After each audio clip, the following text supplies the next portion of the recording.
Friends, the Twins celebrated a very important and exciting anniversary over the weekend. So, on this edition of Locked On Twins, we're going to talk about that. We're going to talk about why Tuesday is a big day for Twins fans and also maybe get into a little bit of the news of the day. This is Locked On Twins. You are Locked On Twins, your daily Minnesota Twins podcast. Part of the Locked On Podcast Network, your team every day.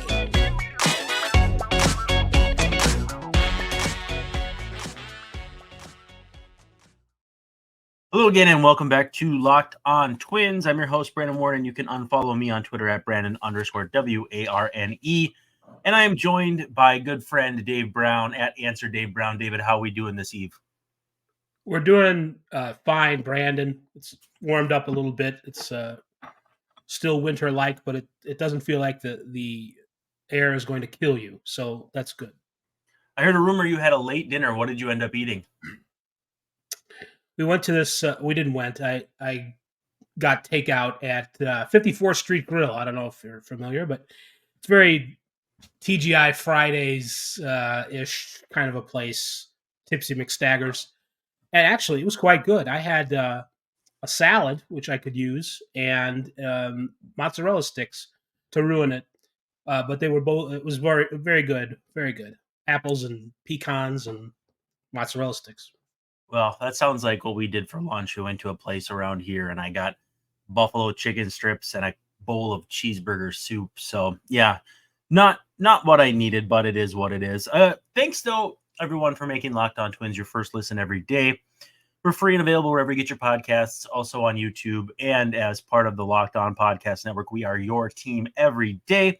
Gonna do my best not to be low energy this evening, Dave Brown, but I just watched an absolute abomination of a Timberwolves game. So it's it's a weird territory that we're in. Today's episode, though, is brought to you by FanDuel. Make every moment more. Right now, a new customer can get $150 in bonus bets guaranteed when you place a $5 bet. Win or lose. Visit FanDuel.com/lockedon to get started.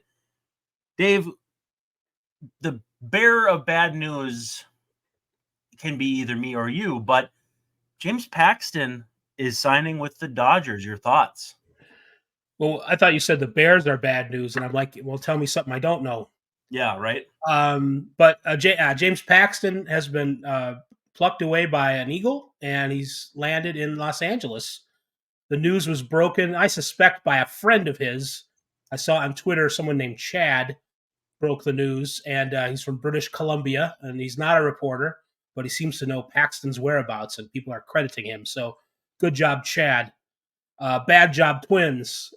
This is the first time I feel a little unhappy about whatever the front office is doing. I feel it's a $12 million or so with incentives or including incentives, or I don't know, maybe there's more. But that is not a lot of money. And maybe that, it's a deal that only he would accept from the Dodgers. I don't know. I'm not in the room with Thad and all the guys, but this is a guy they could use. And but I guess they're going to go with Louis Varland in the rotation, which is fine. We'll see. At least for now, it kind of feels like that. And I think it's apt to note that Aaron Gleeman wrote on The Athletic, went live today, near as I can tell, or as best I can recall. The Twins are running the risk of squandering all the goodwill that they had from, breaking the playoff streak, advancing in the playoffs, having what I would call a respectable showing against the Astros. And I'm usually the last one to kind of ring that alarm or sound that alarm. And you can have a freaking off season with one good move. If they traded for Edward Cabrera, Jesus Luzardo, any number of pitchers that you and I have played badminton with back and forth in our banter. But it's still, though, it just reeks of, what are you waiting for? And again, Gleeman's the same way. He's not going to rip them and be like, whoa, in December when something hasn't happened. Now we're an eyelash away from February. a couple weeks beyond that from pitchers and catchers reporting, it's time to do something, man. Yeah, and well, I don't know if I feel the weight or the inertia of the rest of the league. The people, the fans of the other teams watching as the Dodgers add players like this. I mean, actually, for as much as the Dodgers have spent, they still have some holes. So it's not like Paxton is a huge luxury, but he feels a need. But there's any number of teams that could take a guy like this and turn him into something to trade at the deadline, or turn him into go from a 1-year deal to like the Red Sox could use Paxton, or the Orioles. That'd have I been a good think. fit. Yep. So it's not just the Twins, but I didn't read Aaron's piece, but I got the gist from a tweet, like Yep. like America would do, and they're I don't know, like if they're completely squandering. I think people tend to panic, and I don't want to be like that. But there is there's a little bloom off the rose after what happened in October last year. Right now, and we're kind of all waiting for the Twins to, yes, the AL Central is not very exciting, but there's bigger fish to fry out there. There's a World Series to win, maybe. Mm-hmm. And we would like to see some more proactive measures taken in that endeavor. I feel like Paxton in that rotation, it's got the potential to be a really good rotation, and it's got a potential for everybody to get hurt and them to be pitching like their number 11 starter at the end of the season. And if that were to happen, they're probably still good enough to win like 94 games because their offense and the rest of the team is just so good and balanced.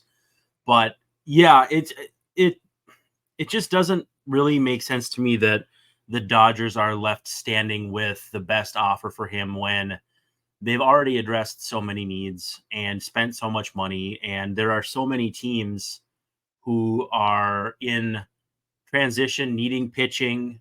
The Orioles are a great example of that. And $12 million, or actually, I think it's 11 base plus incentives. I think our friend Fabian Ardaya of the Athletics said something to that effect. 11 or 12, though, not that big of a deal. Your TV deal or lack thereof should not stop you from giving 11, 12 million in 1 year to James Paxton. Well, it figures that you're going to get something for your TV. You don't have it is a 1-year contract, like you said. It is not a huge amount of money, certainly anymore for a pitcher relative to what they get paid.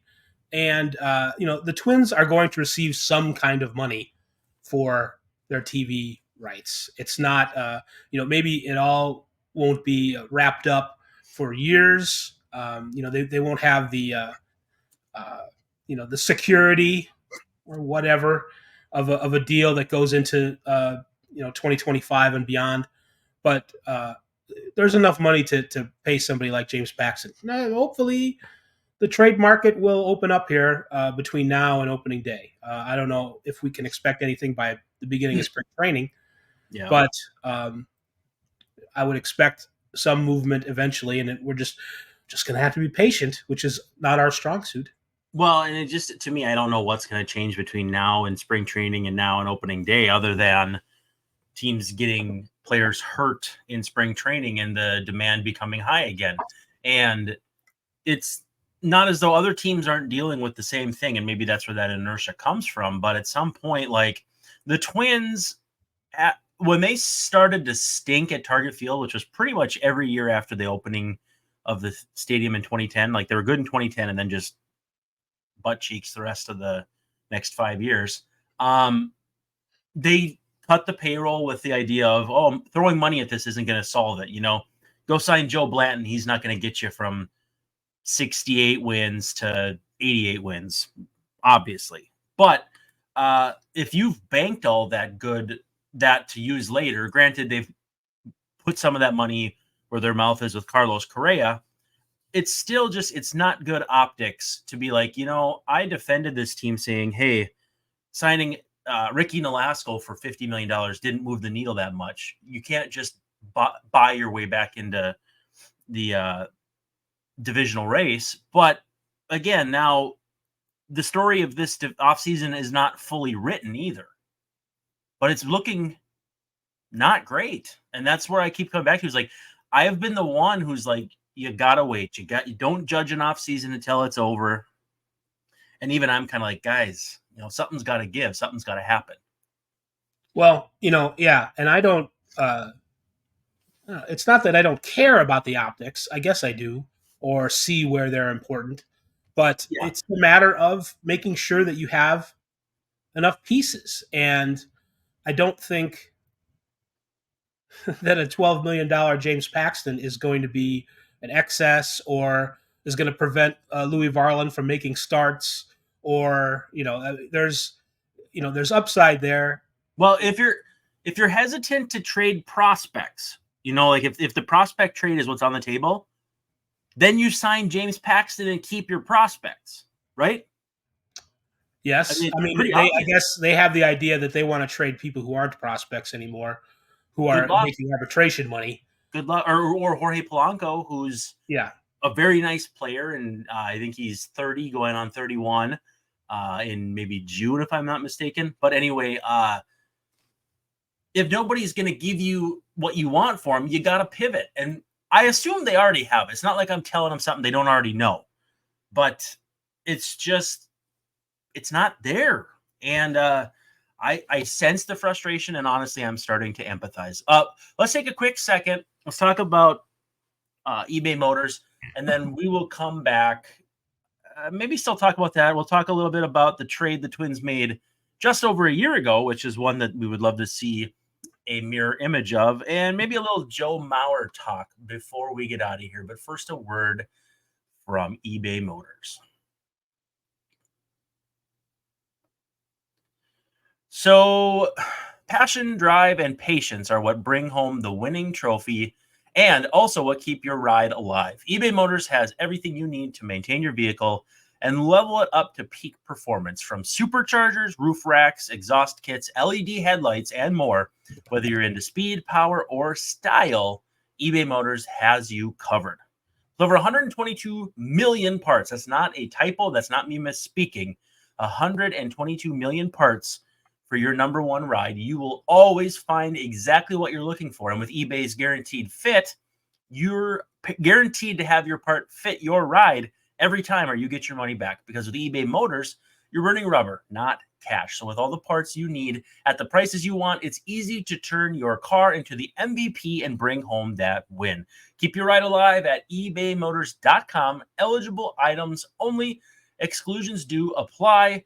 And make sure to check out the guaranteed fit, which is available only to United States customers. All right, let's swing for the fences here the rest of the way. We're into the bullpen. And over the weekend, Dave Brown, the Twins, you say celebrate. It's not like an anniversary where you celebrate. It's just kind of the Twins didn't sit and sip champagne like the 1972 Dolphins when the last team loses every year. But year ago, plus a couple days, the Twins traded Luis Ariz for Pablo Lopez, Jose Salas, and then Byron Churio, I believe. I always get him confused with Jackson Churio, who I believe is a really good prospect. That ain't going to happen. No. But a trade that a lot of people hated, because Luis Ariz had won the batting title, and he's a very likable guy. But as we look back a year later, and no surprise that the fact that the Marlins have possibly put Ariz available in trade talks because of their arbitration issues, I think I can pretty easily say that a trade that I liked a year ago, I think the Twins are very handily ahead right now with that trade. Yeah, Ariz is a fun player and something that the Marlins needed, and I think they should be happy with him. But Pablo Lopez has been exactly what the Twins needed, as you said, and he was a good pitcher already before he came, and is now he's coming off a season where he had a career high, a career best strikeout percentage, near his career low walk percentage. Did not allow a lot of extra base hits. Uh, had an ERA about what he usually does, but he's a couple of tweaks and some luck away from being a Cy Young contender. And I think there's a good chance it's going to happen this year, and that would make the trade look even better for the Twins if that happens.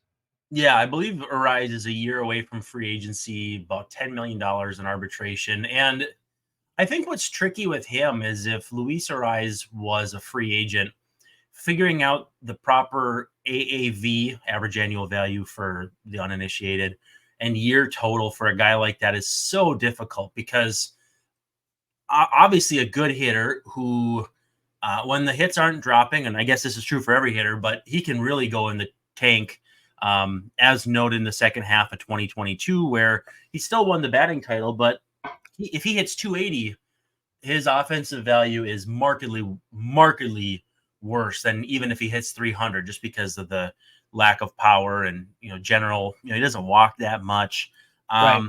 and we don't know how long he's going to play second base. He's had a history of knee issues. I don't know. Usually the pitcher is the more risky asset. I hate calling people assets, but a trickier player to evaluate would probably be a better way to put it.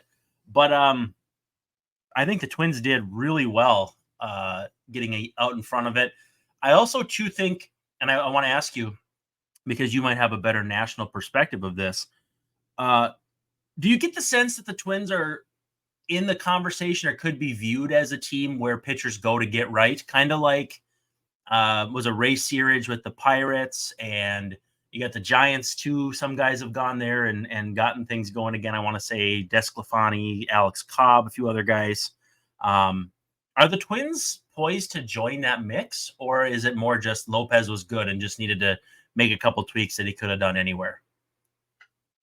I suppose it could be a little bit of both, Mm-hmm. either. I think those kinds of reputations can sometimes be at the mercy of whatever your results end up being, which Yeah. might or might not have to do with how well the pitchers are being instructed. But Basically the narrative, whatever the narrative drives.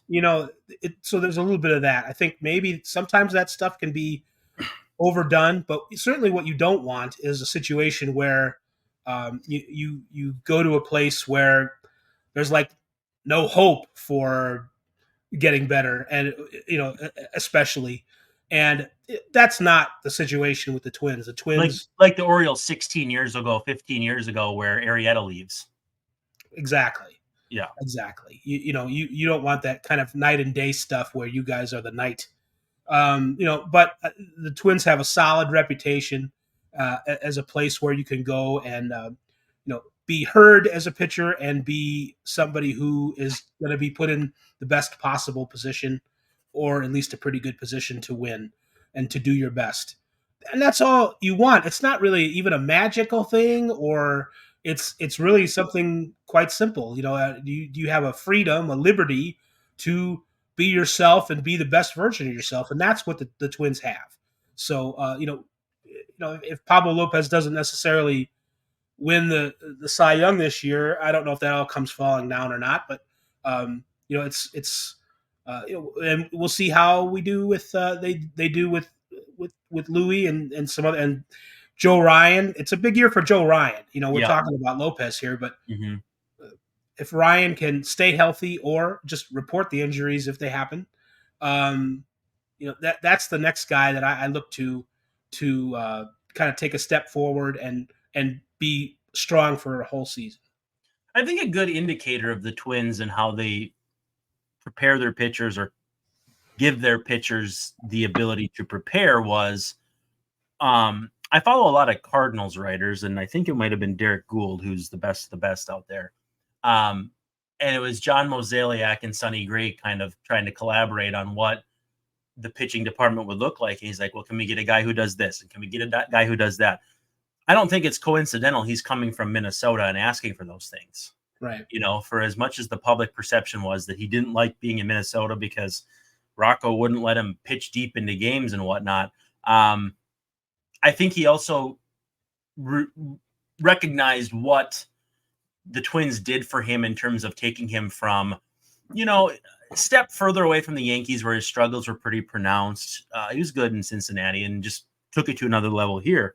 But I think the fact that the Twins have those things in place to make a pitcher like that should only bolster how they're viewed as a pitching development team, and not development in the sense of younger players, but even guys who maybe have hit a plateau. You look at a guy like Pablo Lopez, and also I wonder what a Pablo Lopez extension would look like now as opposed to a year ago. I mean, it would be markedly different, don't you think? Yeah, I mean, definitely so. I think it's a good thing that they kind of jumped on that when they did, and Yep. it's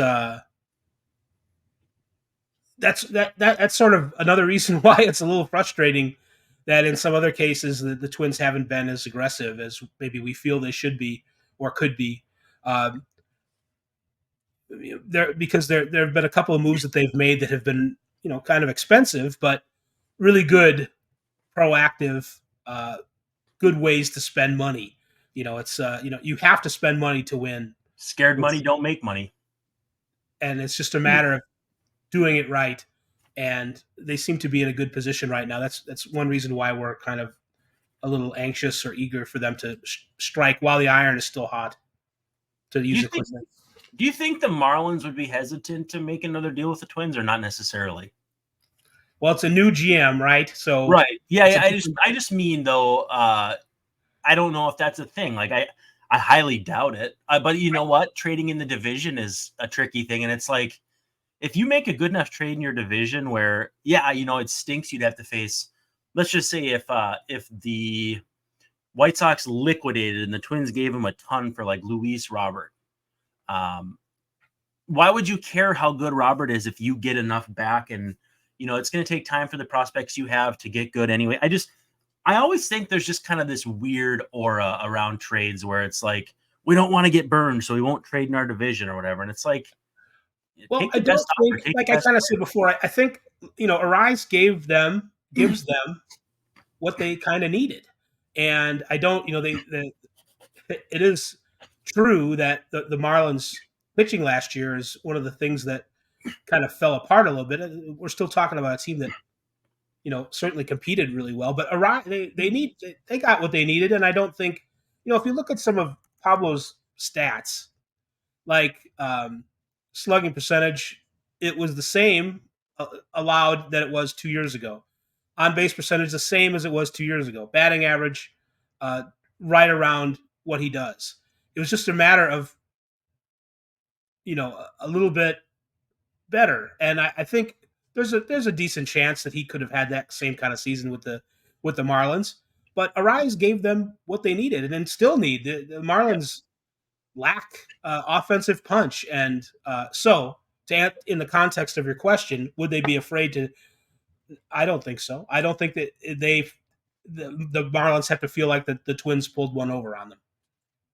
I think the way I would term it with Lopez too and pitchers is how they can become better without changing their stats is you just kind of limit the waves. If you ride a high wave, low wave, high wave, low wave, that midpoint's the same. Well, if you limit your highs and lows, or at least your lows, you can stick around a general same ERA, a general same whatever, but improve. So I don't think it's all that unusual to say that he improved, even though some of his numbers were pretty similar to before. Without naming names, because I don't know, it doesn't really make sense to name them. What is the format of an ideal trade for you as far as, so I'll do my format and then you can kind of follow. I would be willing to trade good prospects, possibly great prospects, but I want a young starter who I believe is healthy now, not necessarily will stay healthy because you can't really figure that out.